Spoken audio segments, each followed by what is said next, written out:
Hey folks, I wanted to make this video because I saw something on Vetted. By the way, Vetted podcast. If you're watching this, please feel free to use any of the resources or things I'm saying to help vet things in the future, because Chris Bledsoe wasn't really being honest or truthful when he gave that Easter Day prediction. But from the Vetted video, as you can see here, Chris Bledsoe drops bombshell that the star of Regulus will be on the horizon in front of the Sphinx before dawn on Easter.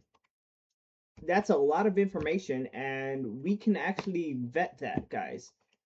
So let's do that. Let's do that. So first of all, we need to know the exact coordinates of, where is the Giza, the Sphinx. So where is the Sphinx? And let's say GPS coordinates to get a really good answer, right? So we have the coordinates right here. Booyah.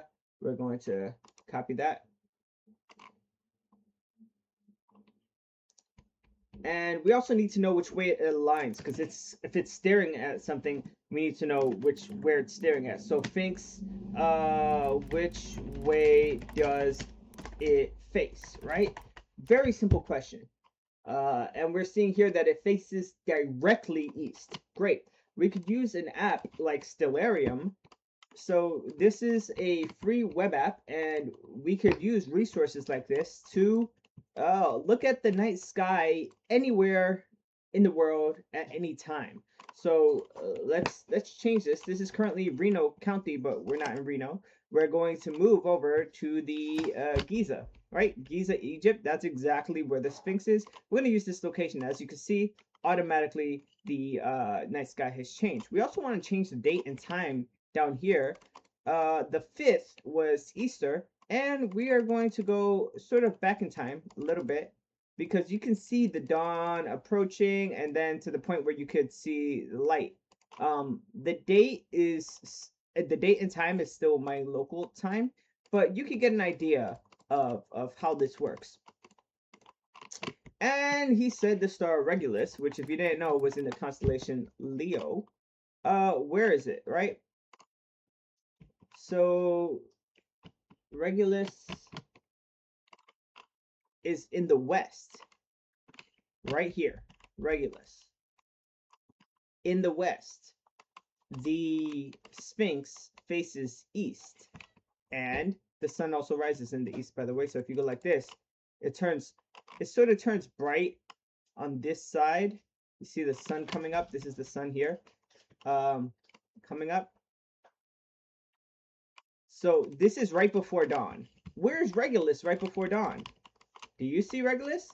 It is below the horizon. You can't even see it on Easter before dawn. So the fact that he said it would happen on Easter is a complete fabrication.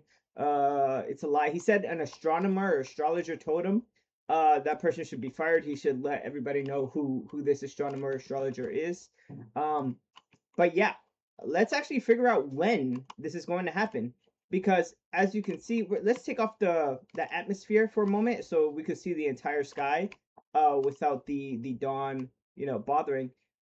Things move very slowly. It's kind of like a dome rotating. If you could imagine a dome rotating above you, that's how it looks. If you've ever seen time lapses of the night sky, that's how it looks. And we have this nice, actually Easter, this sort of like connection of Venus, the Sun, Saturn, Mars, and Mercury all together aligned. But right, we were searching Regulus, and Regulus is, somewhere, but it's not really above the horizon. Let's just put the mark on Regulus so we can see it again, just so that we know where it is. Okay, we're gonna keep an eye on Regulus. We're gonna keep an eye, and we're gonna go into the future by days.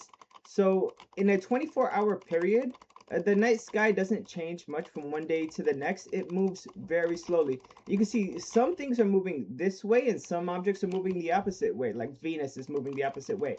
Very powerful program. And actually right here you can see the moon, very close to Earth, moves a lot faster than everything else.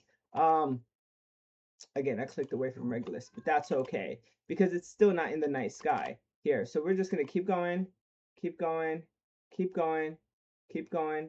And basically what I'm looking for, I'm going to look for the constellation of Leo, because I know that Leo is where Regulus is. We're going to keep going, keep going, keep going. There's Leo. and this one is Regulus right here. But the sun is in the sky, so you won't be able to see it. Let's turn the atmosphere back on so we can see exactly. Let's go right before dawn. Dawn is about right, and Regulus is this right here. Dawn is about right there. So on this date, 7:30, we won't be able to see Regulus facing east from Giza. This is a very simple thing that we could do. Like, we could figure it out just in a few minutes. Let's keep on pushing the days forward. And there you go. September 5th. And where's the dawn? The dawn, right before the dawn, on September 5th, generally in the east, Regulus can be seen from the Sphinx of Giza. So if you wanted to give a date for when that happens, it would have been September 5th for when the Sphinx at Giza will see Regulus. But the Sphinx faces directly east. So if you wanted an even better answer for what day right before dawn would it be directly east, and as you can see, it's kind of moving closer to Jupiter. You get that date towards the end of September, I would say. Sorry, end of September, beginning of October. So about late September, early October, those would be the days that Regulus would be facing directly east from Giza, from the Sphinx in Giza. And if you look up, you can see that it's sort of aligned with Jupiter and Mars here. They kind of form like this line, Regulus, Jupiter, and Mars. If you know anything, Ursa Minor, this is the North Star. Polaris, I think, is over here. If I could, I'm gonna search it so you guys can see what I'm saying. Polaris is the North Star. Yeah, right there in Ursa Minor. So yeah, the dates that he gave were way off, way off. So whoever told him to publish that date in Easter, and then he published it, and then he went on podcast saying that you could see Regulus from Giza before dawn, that was completely off. The earliest you'd be able to see it is early September over the horizon, and if you're at the Sphinx facing the same way the Sphinx is facing, it's going to be late September if you want to directly due east. Late September, early October, yes, because there's literally apps. You can get Stellarium on your phone, go out, look at the night sky, and it'll tell you where all the stars are, where all the constellations are, and you can do cool things like turning off the atmosphere, turning off the constellations, even turning off the landscape. That's pretty cool to see things that are below the horizon.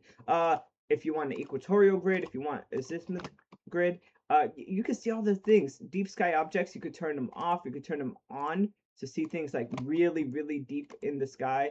You could zoom in. So for example, if you want to zoom into Jupiter, we could get really close to Jupiter, let's say, really close, and then we could actually see, moons of Jupiter, Europa, Io, Callisto, Ganymede, things like that, and you get more resolution the closer you go. This program has been available since at least early 2000s. So the fact that, I don't know, that he gave the wrong date after he had published it and then said, oh, they're telling me this, they're telling me that, as opposed to just looking it up, I don't know, I feel like it's weird. Anyway, Vetted, this is like a response to your video. Keep doing the good work, and thanks for watching. Ciao.